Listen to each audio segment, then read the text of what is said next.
অনেকে কি বলে খাটো লোক বলে, অনেকে বেটে লোক বলে, কিন্তু তাদের বয়স অনেক থাকে। আর এই সখীও সে মানুষের কাছ থেকে কর আদায় করতো, টাকা পয়সা নিয়ে নিত, মানুষকে অত্যাচার করত, মানুষের ধন সম্পদ সব নিয়ে নিত।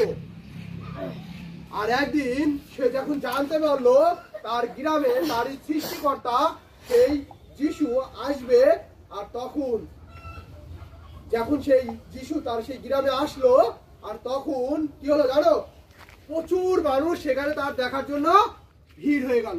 কিন্তু সে ছোট খাটো মানুষ হওয়া সত্ত্বে সে আর তাকে দেখতে পেল না, কারণ সে কি ছিল, কি ছিল, হ্যাঁ, খাটো মানুষ ছিল, ছোট ছিল।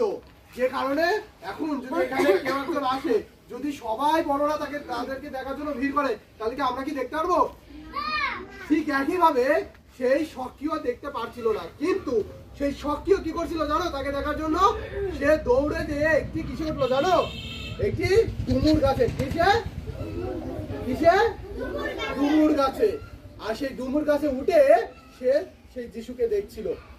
আর তখন সেই যিশু সেই ডুমুর কাছে আসলো, বললো যে সখীও তুমি গাছ থেকে নেমে আসো, আমি তোমার বাড়িতে যাব। আর তখন সে অবাক, বললো যে আমি তো একজন পাপী মানুষ, আমি মানুষের টাকা পয়সা নিই, মানুষকে মারি, মানুষের ধন সম্পদ দিয়ে নিই, তাহলে আপনি আমার বাড়ি কেন যাবেন?